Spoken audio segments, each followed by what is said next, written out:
Bienvenue à tous les utilisateurs et utilisatrices du cours en ligne de sciences et technologies de 3e secondaire. Dans cette capsule, je vais faire le résumé du module 4.1 en vue du test de la semaine prochaine. Alors, dans ce module, nous retrouvons 3 parties. La première, le système respiratoire. Le deuxième, le sang. La troisième, les groupes sanguins. Commençons par le système respiratoire. Le système respiratoire, on y retrouvera 2 parties. La description des poumons ainsi que la description des voies respiratoires et les mécanismes d'inspiration et d'expiration.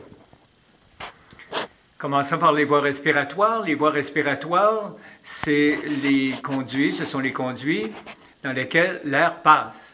On retrouve les fosses nasales, le larynx, la trachée et les bronches. Je vais faire tout de suite des liens entre les parties puisque les fosses nasales servent à filtrer, humidifier et réchauffer l'air inspiré. Le larynx contient les cordes vocales. La trachée et les bronches contiennent des cils vibratiles qui font remonter le mucus avec les poussières pour nettoyer nos poumons. Évidemment, ici, on peut faire un lien avec une des questions des maladies, c'est les bronches avec la bronchite chronique, donc inflammation des bronches. Maintenant, les poumons comme tels, c'est composé des bronchioles, des sacs alvéolaires et des alvéoles. Les bronchioles, on peut faire un lien avec l'asthme, qui est une contraction des bronchioles qui empêche l'air d'entrer librement.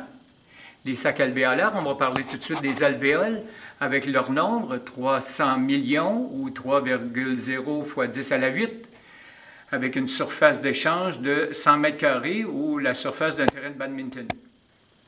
Ici, voici le dessin d'une alvéole avec l'entrée de l'oxygène en rouge et la sortie du CO2. Le sang passe près des alvéoles pour se faire oxygéner. Donc, le sang va donner le CO2 qui va sortir à l'extérieur et lorsqu'on inspire, l'oxygène va entrer pour venir se déposer sur le sang. C'est ce qui va faire changer la couleur du sang de bleu à rouge. Maintenant, passons au mécanisme d'inspiration et d'expiration. Donc ici, je mets en trait plein l'inspiration. Donc ici, on va l'expliquer par son mécanisme, la contraction du diaphragme et des muscles intercostaux, ce qui produit une augmentation du volume de la cage thoracique, une diminution de la pression interne et l'entrée d'air dans les poumons. Donc, on voit ici dans le diagramme que j'ai dessiné que la partie pleine, l'inspiration, le volume est plus grand. Par contre, lorsqu'on expire, on voit le diaphragme qui est représenté par la ligne. Lorsqu'elle est pointillée, c'est au moment de l'expiration, le volume diminue. Alors, c'est l'inverse de l'inspiration. Le volume diminue, la pression interne augmente et l'air sort. Donc, la sortie d'air en pointillé et l'entrée d'air plein pour montrer l'inspiration. Donc, je dis donc que l'expiration, c'est l'inverse de l'inspiration. Il faut comprendre ici aussi que l'essoufflement, lorsqu'on monte les marches d'escalier, par exemple, du 1er au 3e étage, on est essoufflé. La cause est l'augmentation de la concentration du CO2 sanguin qui déclenche, qui fait détecter par le centre respiratoire du bulbe rachidien. En capsule ici, les volumes respiratoires, CP pour capacité pulmonaire totale, CPT, 5 litres. L'air courant, 0,5 litres. L'air résiduel, 1,5 litres, pardon. L'air de réserve, 1,5 litres. Et l'air complémentaire, 1,5 litres. et c'est pour ça que la capacité pulmonaire totale est de 5 litres. Passons maintenant au sang.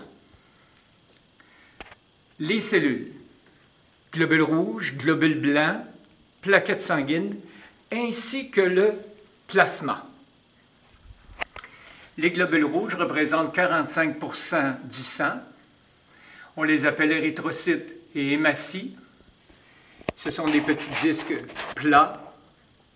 Ils servent de transport de l'oxygène des poumons vers les cellules. Le petit symbole ici signifie cellule.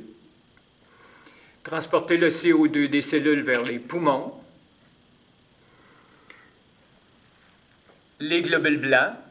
Alors, on fait le lien avec l'anémie ici, mais qui est en lien avec les globules rouges. C'est la faiblesse du sang, le manque de fer dans le sang. Les globules blancs, qu'on appelle les leucocytes. Il y en a deux types, granulocytes, qui sont responsables de l'inflammation. Agranulocytes, il y en a deux types ici. Lymphocytes et monocytes, qu'on appelle aussi les macrophages. Alors, les lymphocytes, on fait tout de suite le lien. C'est la défense spécifique par les anticorps. Les monocytes, c'est la défense non spécifique et le nettoyage par la diapédèse, parce qu'ils font la diapédèse, c'est le déplacement des globules blancs en dehors des capillaires, et la phagocytose, le fait d'ingérer et de digérer les particules solides. Passons aux plaquettes sanguines qu'on appelle les thrombocytes. Thrombo veut dire caillot, cyte veut dire cellule, responsable de la coagulation du sang. Le plasma représente 55% du volume sanguin.